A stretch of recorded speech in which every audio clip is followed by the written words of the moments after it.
I mean a little bit, a lot of bit, because can you really ever have too much cheese? Okay, gang, we're actually gonna make, I just thought I'd shoot a quick video here. I'm gonna make some pasta amatriciana style. I know I said that wrong, but I'm gonna use some wild mushrooms that actually I just picked that are growing right outside our front door. These are from a couple days ago. They're starting to dry out a little bit, but still no problem. And just look at the size of that guy. These are a shaggy parasol, the common name, or Chlorophyllum berneum is the, these are actually probably Chlorophyllum olivieri actually. Little shaggy tops kind of give it away. And I like them. They stain a little bit red when you cut them, and they're big beefy mushrooms. So we're gonna cut these up and put them in the pan and dry saute them before we add any fat into the pan. And then I'm going to show you what we're going to do, how we're going to actually make this pasta with some of our homemade guanciale and wild foraged mushrooms. So bear with me here. I'm going to chop these guys up. Looks like a lot of mushrooms, and it is, but they do shrink up quite a bit. So I'm move the camera over, and we're going to show you kind of how you should do. This is one of the best ways to saute mushrooms, is to dry saute first. So bear with me, we'll move over. Okay. So one of the mistakes that people make when it comes to cooking mushrooms, especially wild mushrooms, is they put them in with some fat of some kind right away. Butter is common. You know, any kind of fat to saute your mushrooms. Well, mushrooms are so full of water that what you want to do is start with a pan, start to get it hot, and then you want to dry saute these first to cook off the water. So we're just gonna dump those guys in there.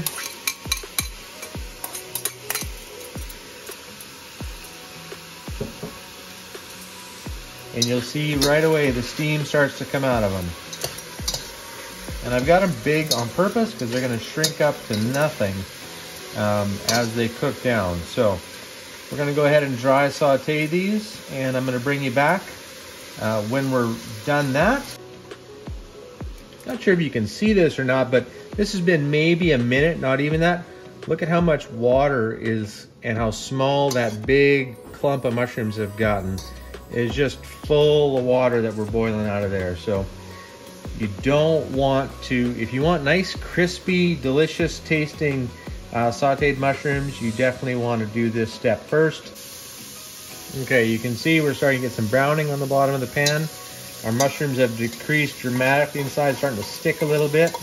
That's good, that's what we want. So we're gonna take this off the heat now, and I'm gonna add the fat into the bottom of this pan and let that render down. And get the guanciale in there, and the mushrooms are gonna go in afterwards and get all caramelized. Okay, here's our homemade guanciale. There's another video on the channel on how to make it. I'll put a link somewhere up over there, I guess, someplace, on how to watch that. But basically, this is where the majority of the flavor is gonna come from in our pasta. It's pretty heavily peppered and seasoned. So we're just gonna cube that up.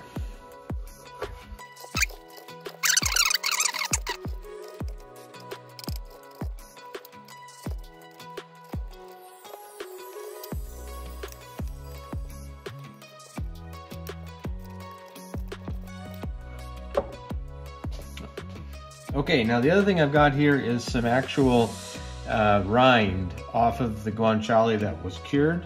So this is salted, basically pork skin. Now I'm not going to use all of this. A lot of this is going to our pooch in the background here for a treat. But in the meantime, I'm actually going to start the pan going with a couple of pieces of this to get some of that flavor and fat into the pan before the guanciale goes in. All right, as you can see, our pan, I didn't deglaze that or anything. That's still got all the mushroom browning in the bottom. That's all going to come off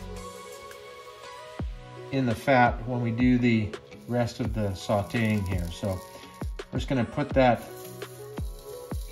pork skin in the bottom there, that salted guanciale rind, and we're going to let that start to release its fat and stir that around a little bit.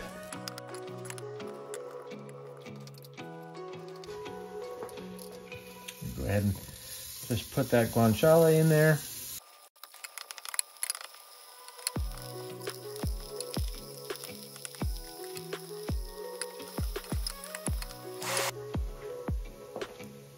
All right, now for the sauce, I'm actually going to use some of our olive oil preserved tomatoes that Vanessa did. Again, I'm going to put a video somewhere, I guess up there somewhere. But this is just simple olive oil preserved tomatoes, and all I'm going to do is scoop out tomatoes and actually put in what I think looks like the right amount.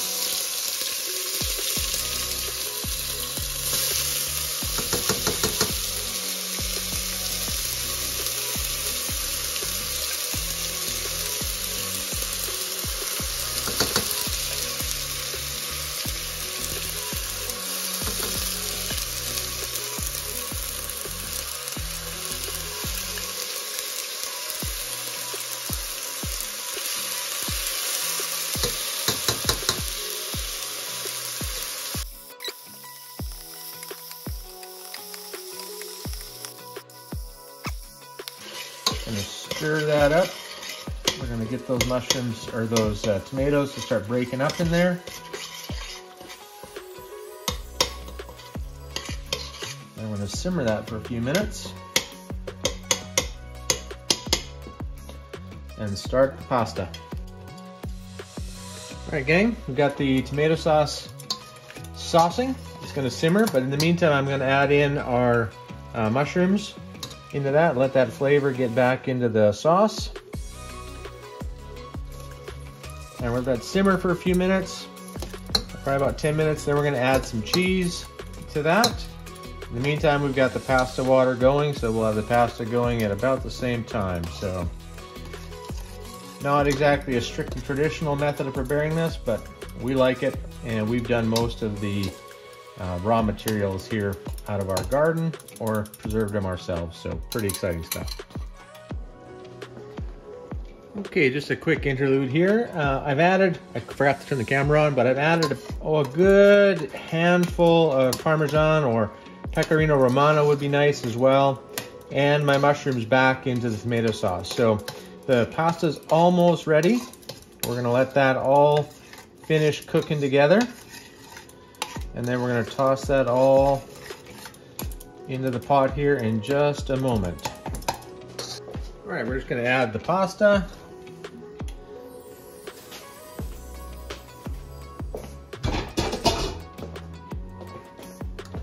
And we're gonna stir that up to sauce it. And then we're gonna serve it immediately and enjoy. All right, to the plate. Okay, here we go, guys.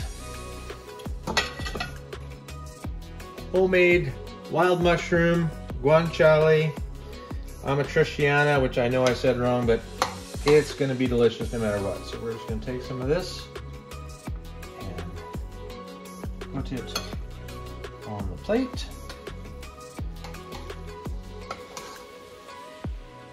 I think I can make it over to that other plate from here. Whoop, whoop.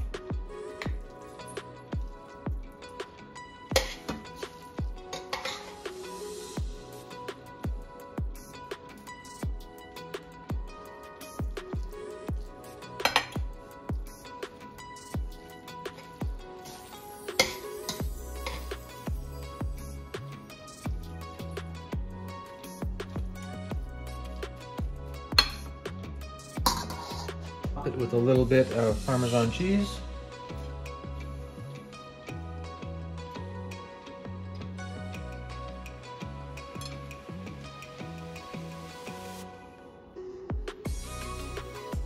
I mean, a little bit, a lot of it, because can you really ever have too much cheese? The answer to that is no. And if the answer to that is yes, you need to get out of my kitchen. All right, gang. There it is. Just wanted to shoot a quick video on how we did that, some of the stuff that we make and how we preserve it, and then what we do with it to use it and extend those flavors. So we're gonna go enjoy this meal, and hopefully you like this video. If you do, like it, share it, give a little subscribe, a little thumbs up. Appreciate you. Thanks for watching.